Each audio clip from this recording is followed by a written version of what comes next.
Has been true for as long as I've been alive and probably before that, is that the media have an agenda, a political agenda, and they hide behind this patina of objectivity in order to press forward this political agenda. You know, Don, you were very passionate about President Trump's statements about the media last night, and I think some of that was justified, but I think a lot of it actually goes to what his base thinks, which is they think that you have an animus particularly for President Trump, that you have an animus for his agenda on things like Confederate statues. In this video, Alyson reacts to a heated discussion about Charlottesville, Confederate statues, and freedom of speech. The debate between Don Lemon and Ben Shapiro exposes how the left manipulates history, fuels division, and weaponizes outrage to erase America's past. Alyson breaks it all down from a patriotic perspective, defending free speech, truth, and American heritage. This whole idea of freedom of speech and this conversation is very important to me, and I'm glad to have you on to talk about it. So what started out as a neo-Nazi murder in Charlottesville and the president's failure to denounce Nazi and white supremacists exploded into a discussion in this country about the removal of Confederate statues. Have we gotten away from the point of what happened in Charlottesville, what it was really about?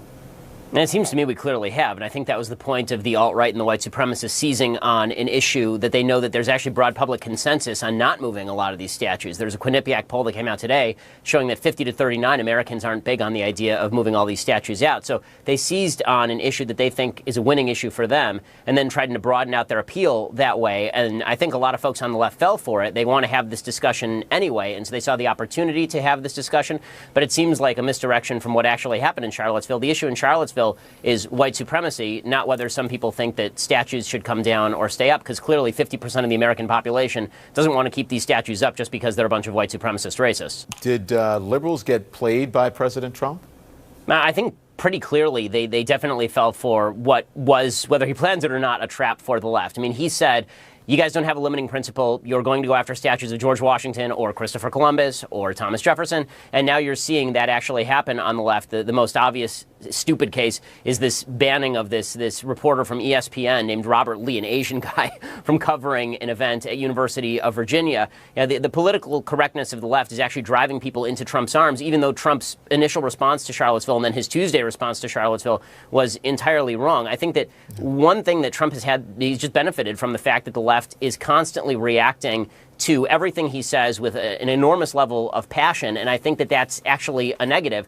Even what he did last night insofar as going after the media, because the media reacted, instead of doing objective analysis of where he was not telling the truth, they jumped to, extraordinary critiques of his mental health and talking about how he was crazy and how he was morally bereft and all this stuff. All that does is it plays to his crowd. His crowd thinks that the media is out to get him. His crowd thinks that the media have a particular emotional animus for him personally. And so anything that the media do is going to exacerbate that. Well, two things. And by the way, and just because ESPN, I want to get it correct. ESPN has responded, and they're saying they didn't ban the guy's name is Robert. Yeah, they moved Lee. him off of it. They didn't ban him. They asked him if he wanted to, and he picked something that was closer to his family.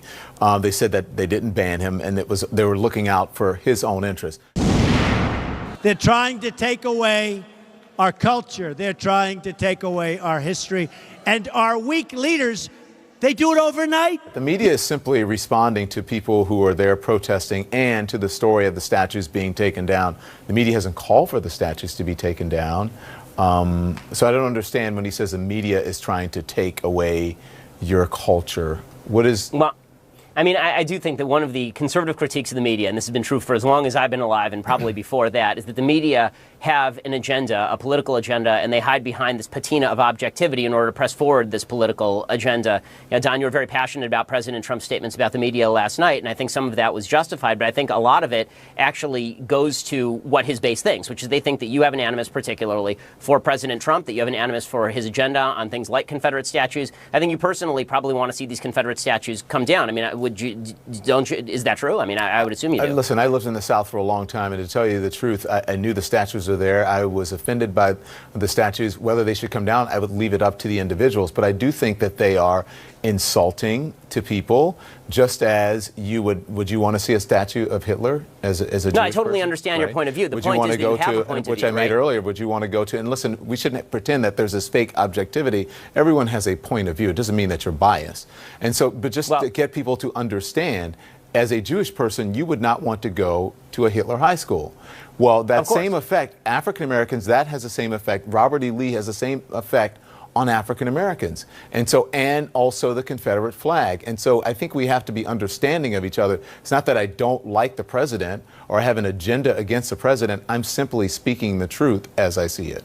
Okay, so and I totally understand that, but what he's saying and what his people are hearing is he's saying essentially that you do have an agenda in terms of what you think, promulgating what you think about Confederate statues. You have a clear point of view on that. That's a perfectly acceptable and I think understandable point of view, but the implication is that you are an objective reporter who's actually propagating a point of view, whatever that point of view may be. I mean, you just said openly that you don't think that your point of view is biased, but your point of view clearly is biased. But I mean, what I said about the president last night coming out of his speech had nothing to do with statues. I was talking about his behavior on stage. So that had nothing to do with that. Yeah. Again, totally understood. But the way that it read is that you have a personal animus toward the president, and that's the way he wants to play it. So whether that's true or not, that's the way that a lot of his followers are going to take it. I only have a personal animus towards ignorance when people don't know their history, whether that's the president of the United States, a guest on this show, or someone I speak to on the street. I think if you're going to be able to, you need to be able to defend yourself. And in order to defend yourself, in order to have a right, clear perspective, you need to know history and you need to be educated about it. And in many ways, I think people who are fighting for these issues are. Welcome back to A Listen Reacts, the channel where we tell the truth the mainstream media refuses to say.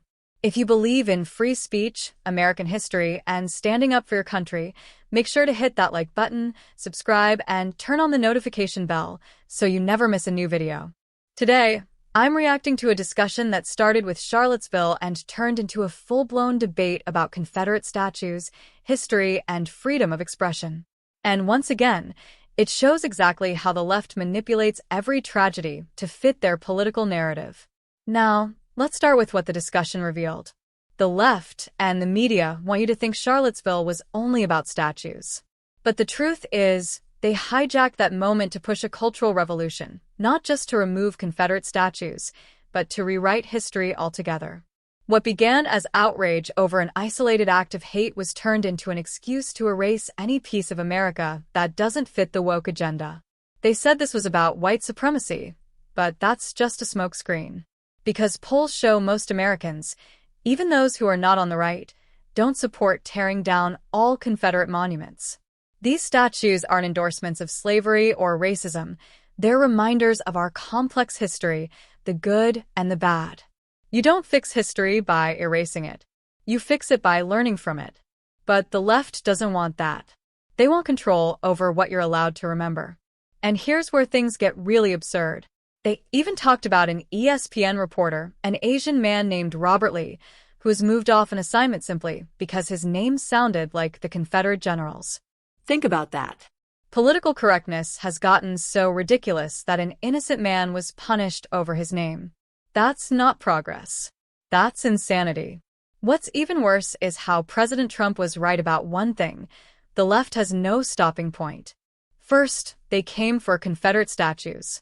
Then they started talking about tearing down monuments of George Washington and Thomas Jefferson. These are the very founders of the country. How long before they decide the American flag itself is offensive? And the media, as usual, played right along. Instead of reporting objectively, they jumped into outrage mode, attacking Trump and anyone who disagreed with them. They called him mentally unstable, morally corrupt, and everything else in the book. But here's what they don't understand. Every time they attack him like that, they only make his supporters stronger. Because people see through it. They see the bias, the double standards, and the contempt the media has for ordinary Americans. Now, one of the hosts, Don Lemon, tried to make a point that Confederate statues are like having a statue of Hitler for Black Americans. That's an emotional argument, but it's also a false one. Robert E. Lee was not Hitler. He was a man fighting for his state in a civil war over far more complex issues than modern-day activists want to admit. Comparing him to Hitler is intellectually dishonest and historically absurd. The Civil War was tragic, yes, but it was a fight between Americans, and that history belongs to all of us. And this idea that the media is somehow objective? Give me a break. The same people who pretend to be neutral are the ones pushing left-wing propaganda day after day. They don't hide their contempt for Trump supporters. They don't hide their disdain for traditional values. And then they wonder why millions of Americans don't trust them anymore. Here's the truth.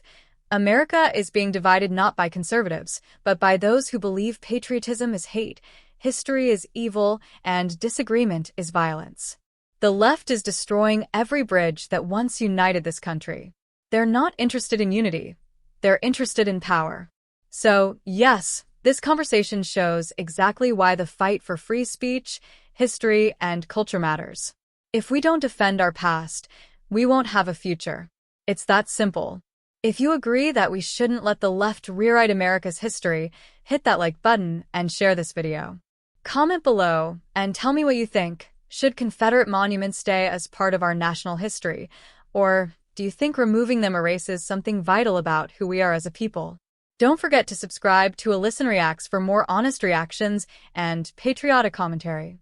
Together, we'll keep standing for truth, freedom, and the America we love.